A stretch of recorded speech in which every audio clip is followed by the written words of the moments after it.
Assalamu alaikum. You've just caught your spouse cheating. What do?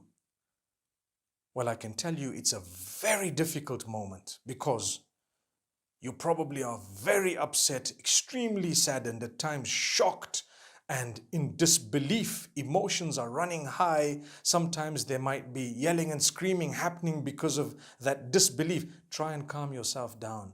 Astaghfirullah, astaghfirullah, la hawla wa la quwwata illa billah. Calm down. Don't make decisions. Don't make decisions while your emotions are running high and you're angry, you're upset. Don't make decisions during those moments. Calm down. Give it a moment. Sit down. Relax. May Allah make it easy. Now, what should you do?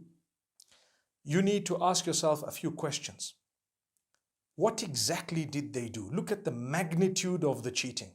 Because cheating is not all on one level.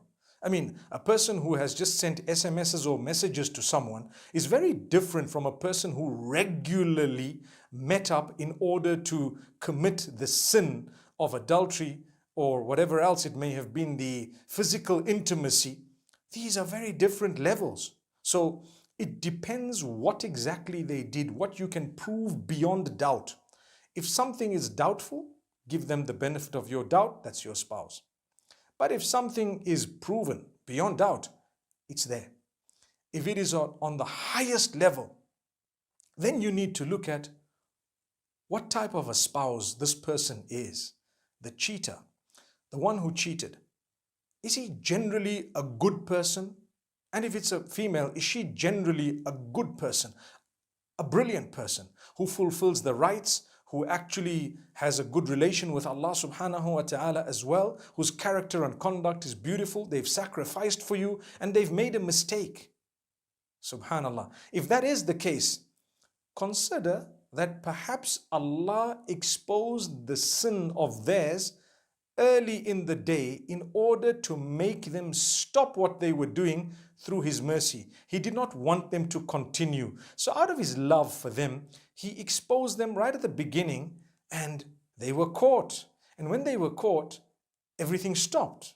And when it stopped, it's the time to seek forgiveness and earn the pleasure of Allah. Had they not been caught, it would have carried on and the sin would have been perhaps taken to other levels. So consider the fact, when you do catch your spouse cheating, depending on the level of cheating, if the spouse is generally a good person, it could have just been the mercy of Allah exposing that weakness or that sin to you so that you can raise it and that sin can stop and it's no longer committed because Allah loves the person. Like I said, had it not been exposed, perhaps it would have continued. Consider that. So in that case, I would not recommend that you broke the marriage or just ended it or said, right, I'm going home. People will advise you. In some cultures, they don't give people a second chance. I'm telling you, good people also make mistakes. That's why I say, take a look at what magnitude of cheating it was and take a look at what type of a person it is. Who is this person? Are they really decent? Are they good? Are they worth being the mother or father of your children? Are they worth actually being your spouse? They faltered. Okay, you know what? Good people do make mistakes. Perhaps it was the mercy of Allah. So don't come and invoke the punishment now of Allah by making decisions that would really not be worth your while or your children or your families. You might regret that decision. Some friends are such that when they hear about a little bit of cheating, perhaps, like I said, there are different levels. They'll tell you, that's it, end it, go home, you'll find someone else, you are worth much more than this, you can't allow this to happen, and so on. And little do they know that a year or two down the line, that spouse would be happily married to someone else and you're busy sitting here licking your wounds because someone gave you wrong advice. So I'm here to tell you, think before you make decisions. I'm not belittling the fact that cheating is unacceptable completely. Like I said, emotions will run high. You're a human. And sometimes we do some silly things when we catch our own, friends or anyone, family members doing something bad. What about a spouse cheating? May Allah forgive us. May Allah strengthen us and grant us the ability to fulfill whatever we want in a halal way. Ameen. So my brothers and sisters, remember, when you're making a decision, consider all of these factors. Now, if they had a habit, and if this thing went right to the end and it was proven beyond doubt, and the person involved is a spouse who doesn't fulfill their rights, no character, conduct, the level of it is extremely low, they're abusive, they're emotionally draining, and really they're not a pleasure to live with at all, then perhaps it's a sign from Allah to say, you know what, walk out. That's what it should be. Walk out. And as for the cheater, my beloved brother or sister, don't ever blame your spouse for your wrong actions. People actually have the audacity to come up and say, well, I did this because you don't show me enough love. I did this because you don't spend time with me. I did this because you are not there for me, and so on. All those are problems I do agree need addressing, but they do not justify your sin. That's what it is. They do not justify what you've just done. So they might, or whatever you've mentioned, yes, it may be a problem that you should have raised before and dealt with it, but doesn't justify what you've just done. So one of the worst things to deal with is a thief who's justifying the robbery. Come on, man. A perpetrator who's justifying the adultery. No, no, no. People say you must apologize. Number one, seek forgiveness of Allah. Seek forgiveness of Allah. Number two is apologize without being asked to apologize.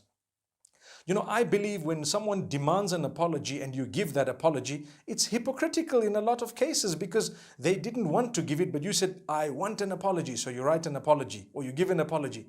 They could just say, I'm sorry. They're not sorry because you've asked them to say sorry. That's why they said it. A true apology is that which comes without it being asked. It came from the heart of the individual.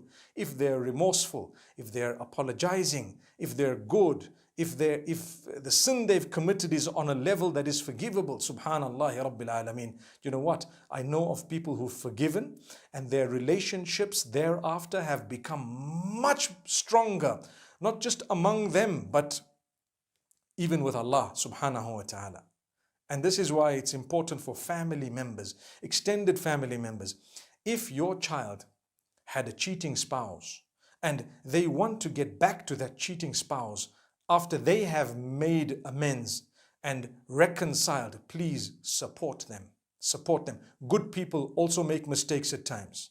Good people also make mistakes at times. Obviously, I've addressed it well. I've actually said it all depends on the person as well as the magnitude of the sin. And it also depends on whom that sin was committed with. Sometimes it's too close for comfort. Sometimes it's unforgivable, man. How could you do this with someone who's so close? So it depends. Now, in the eyes of Allah, there is no sin that is unforgivable. Even shirk, if you seek forgiveness of it while you're alive, you're forgiven. That's clear. But you need to know something. Human beings are not Allah. They won't forgive you that easily. It takes time to rebuild a relationship, to build the trust. It would take ages. Sometimes it may never be the same again. You have to work on that. You have to prove yourself. You have to make sure that you build the relationship. Come on. You have children. You have so many responsibilities. You have built and invested so much in this relationship. You cannot just blow it by sinning, by cheating, and so on. May Allah grant us all halal ways of fulfilling whatever we'd like to. Ameen.